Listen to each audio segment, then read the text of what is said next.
Hello दोस्तों, स्वागत करता हूं आपके अपने YouTube channel school of study में। मैं महेंद्र सिंह आज आपके लिए लेके आया हूं हमारे संविधान का अगला टॉपिक जो रिलेटेड होएगा हमारी समितियों से। संसद की समिति, संसद के अंदर जो हमारी समितियां बनी होती है, कमेटी बनी होती है, हम जिनको बोलते हैं, वह बनी होती है किसके लिए बनी होती है? जो सरकार है, सरकार क्या काम कर रही है, कैसा काम कर रही है, होना चाहिए नहीं होना चाहिए, उनके लिए अलग अलग तरह की कमेटियां बनाई हुई होती है उनको क्रॉस चेकिंग के लिए।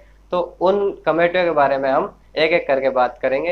है तो ये काफ़ी मोस्टली काफ़ी 24-25 कमेटी के आसपास है, बट हम जो यहाँ डिस्कस करने वाले हैं वित्तीय कमेटी फाइनेंशियल कमेटी के बारे में बात करेंगे, जो कि एग्जाम की दृष्टि से वो ही सबसे महत्वपूर्ण है और उन्हीं से ही आज तक क्वेश्चन आया है और किसी भी कमेटियों से आज तक कोई क्वेश्चन नहीं आया। ठीक है, तो हम बात करेंगे आज किसकी? संसद की कमेटियों की।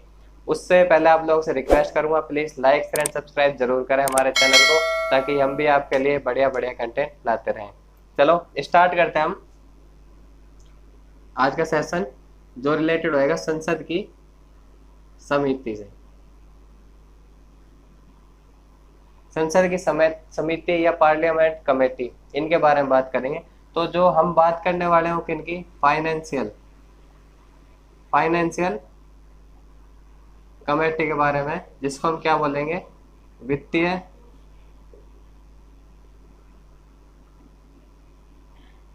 वित्तीय समिति। वित्तीय समिति की आज हम बात करेंगे। वित्तीय समिति हम देखें तो हमारे संसद के अंदर 3 तरह की हमारी वित्तीय समिति होती है। कौन कौन सी? ये देखते हैं। हमारी पहले हो जाती है हमारी लोक लेखा समिति, दूसरी हमारी प्राक्कलन समिति और तीसरी हमारी लोक उपक्रम। तीसरी कौन सी? लोक उपक्रम समिति। 3 समिति हैं जो हमारी वित्तीय समिति के अंदर आती हैं। तो इनके बारे में बात करते हैं। लोक लेखा समिति, सबसे पहले इसकी बात करते हैं। तो जो हमारी लोक लेखा समिति है वो क्या है? सबसे ओल्डेस्ट जो कमेटी है, सबसे ओल्डेस्ट समिति है जो ये है। ठीक है, कौन सी है? लोक लेखा समिति है। कब बनी थी ये? यह जो 1919 में हमारा भारत शासन अधिनियम आया था, उसके बाद 1921 में यह बनी थी। ठीक, और 1967 के अंदर इसके अंदर डिसाइड हुआ था। क्या डिसाइड हुआ था? कि जो भाई इसका अध्यक्ष बनेगा, जो इस कमेटी का अध्यक्ष बनेगा, वो पक्ष का नहीं होगा, यानी सरकार के पक्ष का नहीं होगा। फिर कौन होगा? विपक्ष का। जो विपक्ष में अपोजिशन पार्टी जो होगी, विपक्ष की पार्टी होगी, उसका मेंबर होगा, वह इसकी अध्यक्षता करा करेगा। कब डिसाइड हुआ? 1967 में यह डिसाइड हुआ। अब क्या बात करते हैं, इसमें सदस्य कितने होते हैं? तो इसमें सदस्य होते हैं हमारे 22 सदस्य। कैसे? 22 सदस्य में से 15 सदस्य तो लोकसभा के और 7 सदस्य होते हैं हमारे राज्यसभा के। ये हमारे सदस्य होते हैं जो लोक लेखा समिति के अंदर होते हैं। फिर इसमें बात कर लेते हैं। भाई सदस्य तो ये होते हैं, लेकिन क्या कौन से सदस्य होंगे? ये सदस्य मंत्री नहीं होंगे। मतलब मंत्री परिषद वाले, जैसे सरकार जो चल रही है उसके अपोजिशन वाले ही होंगे। मंत्री परिषद या दूसरे सदस्य हो सकते हैं, लेकिन मंत्री परिषद के सदस्य इसके अंदर इन्वॉल्व नहीं होंगे। यानी हम कह दें इसके जो सदस्य होंगे वह मंत्री परिषद वाले नहीं होंगे। ठीक है, चीज क्लियर है ये? आगे बात करते हैं। भाई ये क्या काम करती है? जो हमारी लोक लेखा समिति है, क्या काम क्या करते हैं? काम देखिए इसके अंदर। तो क्या करेंगे? ये जो सीएजी होता है हमारा, सीएजी क्या होता है? सीएजी वो होता है जो हमारी जो सरकार है उसका लेखा जोखा करता है। लेखा जोखा यानी सरकार कहाँ खर्च कर रही है, क्या काम कर रही है, कहाँ खर्च हो रहा है, कहाँ इन्वेस्ट हो रहा है, उसके बारे में सीएजी हमारा सारा हिसाब किताब रखती है। और उस सीएजी की जो रिपोर्ट आती है, उस रिपोर्ट को जो चेक करती है वो हमारी क्या होती है? लोक लेखा समिति होती है, सीएजी की रिपोर्ट को चेक करती है। अब सीएजी की रिपोर्ट को बात करें तो भाई सीएजी जो रिपोर्ट है अपनी लोकसभा में तो देता नहीं, सीएजी रिपोर्ट देता है अपनी राष्ट्रपति को। अपनी रिपोर्ट देता है। भाई ये हमारा साल का रहा है, साल का 2 साल, हर साल बनती है कमेटी, तो ये हमारा साल का लेखा जोखा है चेक करने के लिए। राष्ट्रपति साहब हमारे क्या करते हैं? वो करते हैं भाई इस रिपोर्ट को सदन में, संसद में, लोकसभा नहीं, संसद में दे देते हैं। संसद में देने के बाद ये जो समिति होती है हमारी लोक लेखा समिति, इसके ऊपर जांच करती है। यह हमारी लोक लेखा समिति का क्या था, काम था। ठीक, आगे हम चलते हैं किसके ऊपर, प्राक्कलन समिति के ऊपर। क्या थी हमारी प्राक्कलन समिति। प्राक्कलन समिति को हम क्या बोलेंगे, आप ऐसे समझोगे, एस्टीमेट, यानी एस्टीमेट लगाने वाली। अब समझ आ गया होगा, अंग्रेज हो ना, तो एस्टीमेट लगाने वाली। एस्टीमेट लगाता है, कैसे लगता है एस्टीमेट, भाई जो सरकार ने अपने बनाए या बजट के अंदर कि भाई हमें इस काम के लिए इतने पैसे की मंजूरी चाहिए, इसके लिए इतने चाहिए, तो उस चीज के ऊपर जो एस्टीमेट लगाती है यह समिति, किस लिए लगाती है कि भाई सरकार को कहीं 1 रुपया चाहिए और 10 रुपया मांग रहा हो, तो उस चीज को चेक करने के लिए, एस्टीमेट लगाने के लिए कमेटी बैठती है, जिसको हम एस्टीमेट कमेटी या फिर प्राक्कलन समिति के नाम से जानते हैं। ठीक है, इसमें हम बात करें तो यह कब बनी थी, यह बनी थी हमारी 1950 को। 1950 में कब बनी थी, 1950 में जॉन मिथाई। जॉन मिथाई कौन था, याद आया, यह थे हमारे पहले रेल मंत्री। तो जॉन मिथाई की सिफारिश पे, जॉन मिथाई की सिफारिश पे 1950 के अंदर इस समिति का गठन किया गया था। ठीक है, फिर इसमें बात करते हैं क्या, मेंबर की।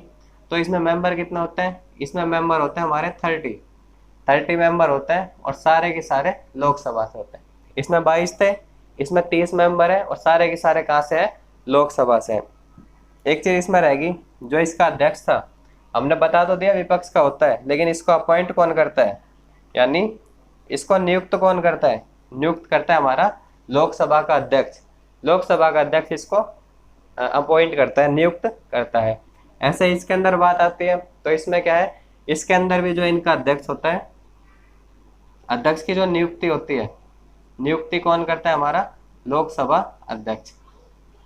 लोकसभा अध्यक्ष ही है जो इन दोनों की क्या, हाँ, इन दोनों की नियुक्ति करता है, और उसके लिए क्या करता है, चूज करता है भाई किस बंदे को बनाया जाए अध्यक्ष। ठीक है, तो ये हो गया हमारा अध्यक्ष की नियुक्ति कौन करेगा, हमारा लोकसभा का जो अध्यक्ष होगा वो उसकी नियुक्ति करेगा। मेंबर इसके अंदर 30 होंगे, 30 के 30 मेंबर हमारी लोकसभा से होंगे। ठीक है, यह इसका हो गया, एस्टिमेट करेगा, इसके काम भी पता चल गया आपको।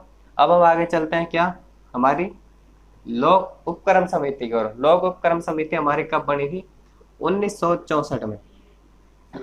कब बनी थी, 1964 में हमारी समिति बनी थी, लोक उपक्रम समिति। कैसे बनी थी, जो हमारी कृष्ण मेनन एक समिति होया करती थी, कृष्ण मेनन समिति। इस समिति की सिफारिश पे, कृष्ण मेनन समिति की सिफारिश पे हमारे लोक उपक्रम समिति का गठन किया गया था सन 1964 के अंदर। इसके मेंबर की बात करें तो इसके अंदर भी जो सदस्य हैं कितने, इसके अंदर भी 22 सदस्य हैं, लोकसभा से 15 और राज्यसभा से 7। इसके अंदर भी सेम सदस्य हैं, लोकसभा से 15 और राज्यसभा से 7 सदस्य। इसके अंदर भी अध्यक्ष है, अध्यक्ष का नियुक्ति से पहले हम बात करते हैं, इसके अंदर सदस्य तो हो गए 22, लेकिन ये सदस्य आएंगे कैसे। ठीक है, इन सदस्यों को आया कैसे जाएगा, कैसे चूज करे जाएंगे, तो ये चूज करे जाएंगे हमारी, ये पढ़ा होगा ना पहले, अनुपातिक जो मत प्रणाली थी, अनुपातिक प्रतिनिधित्व मत प्रणाली और तथा एकल मत प्रणाली। यह प्रणाली किसके लिए यूज हो रही थी, यह इलेक्शन किसके लिए यूज होता है, ये जो मत प्रणाली है ये हमारी यूज हो रही थी राष्ट्रपति के लिए, उपराष्ट्रपति के, हमने डिस्कस करा ही था इसके बारे में। तो इसी प्रणाली के तहत हमारे जो लोक उपक्रम है, लोक उपक्रम के सदस्यों को चूज करा जाएगा, और उन सदस्यों को चूज करने के बाद क्या होगा, जो इसका अध्यक्ष, बारी किसकी आएगी, अध्यक्ष की। तो जो अध्यक्ष बनाने की जब बारी आएगी तो उस अध्यक्ष को कौन चूज करेगा, उस अध्यक्ष को चूज करेगा हमारा लोकसभा का अध्यक्ष। यहाँ क्या कर रहा था इन दोनों के अंदर, लोकसभा का अध्यक्ष हमारा अपॉइंट कर रहा था इसके अध्यक्ष को, बस इसके अंदर क्या करेगा, लोकसभा का अध्यक्ष इसके अध्यक्ष को पहले चूज करेगा। ठीक है, इतनी बात हो जाती है क्लियर। ये हमारी 3 समितियां हैं, फाइनेंशियल कमेटी, वित्तीय समिति, जो संसद के अंदर मोस्टली यूज होती है सरकार के हिसाब किताब को, लेखा जोखा को देखने के लिए, उसके कार्यों पर नजर रखने के लिए। क्यों देखा जाए ना, बहुत बढ़िया हिसाब किताब है कि अध्यक्ष कौन होगा इसका, विपक्ष का।